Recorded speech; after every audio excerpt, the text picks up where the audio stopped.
What if I told you that Silicon Valley's most ridiculed product, a $400 internet-connected juicer, was completely unnecessary? That the juice packs it was designed to squeeze could be squeezed by hand just as easily? This is the story of Juicero, the machine that solved a problem that didn't exist, with technology nobody needed, at a price nobody should have paid. And somehow, it raised $120 million. In 2013, Doug Evans had a vision. He wanted to revolutionize how Americans consumed fresh juice, not just any juice cold-pressed juice. The kind that costs $12 at boutique wellness shops in Los Angeles and Manhattan. Evans was charismatic, intense, and genuinely passionate about health. He compared his quest to what Steve Jobs did for computers. He believed that the future of nutrition wasn't in kitchens or grocery stores, it was in an internet-connected machine that would sit on your countertop like a piece of modern art. He hired renowned industrial designer Yves Beher. The machine had to be beautiful. It had to feel premium. It had to justify a price tag that would make your eyes water. When Juicero finally launched in March 2016, it cost $699. 6 months later, after sluggish sales, they dropped it to $400. But here's what you got for that money: a Wi-Fi connected press, a QR code scanner, a subscription service for proprietary produce packs, pre-chopped fruits and vegetables in sealed pouches that cost $5 to $7 each, and a promise that this machine applied over for tons of pressing force to extract every drop of nutrition. The Juicero app, QR code scanning, machine pressing a pack. The machine wouldn't work without an internet connection. It scanned QR codes on each pack to verify freshness and prevent you from using expired products or worse, using packs that weren't made by Juicero. It was, in every sense, the Keurig of juice. Investors loved it. The company raised $120 million from Silicon Valley's top venture capital firms. They believed this was the next Tesla. Then came April 19, 2017.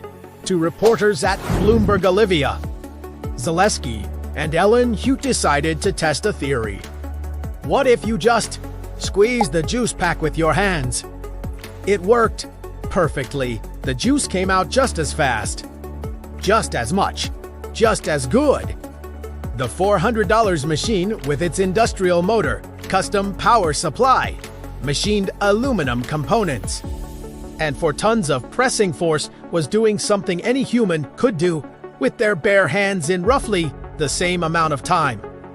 The internet exploded. Juicero became an instant meme, a symbol of everything wrong with Silicon Valley. Here was a company that had spent 2 years and over $100 million building an incredibly complex solution to a problem that didn't exist. The teardowns began. Venture capitalist Ben Einstein took one apart and discovered something fascinating.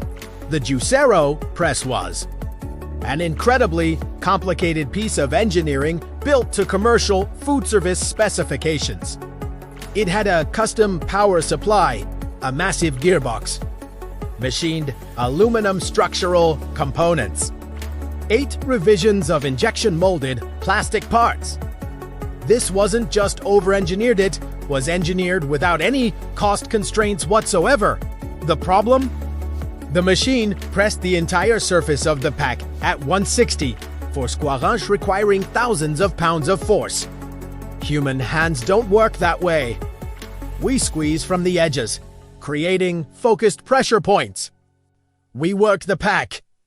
We don't need for tons of force because we're not trying to press everything simultaneously. Juicero tried damage control. New CEO Jeff Dunn, who had replaced founder Doug Evans in late 2016, argued that hand squeezing was messy, unhygienic, a poor user experience. The machine, he said, provided consistency, cleanliness, and safety. They offered full refunds to anyone who wanted one. but the narrative was set. In July 2017, Juicero laid off 25% of its staff. On September 1st, 2017, just 16 months after launching, the company announced it was shutting down completely. They ceased production, stopped selling packs, and began looking for a buyer for their technology and patents. Today, Juicero lives on in the Museum of Failure in Sweden, alongside the Nintendo Virtual Boy and Google Glass. It's mentioned alongside Tyrannos as an example of Silicon Valley's hubris. So what went wrong? The postmortems are brutal but clear. First, Juicero solved a problem that didn't exist. People can make juice with blenders, or buy it at stores, or apparently just squeeze a bag with their hands.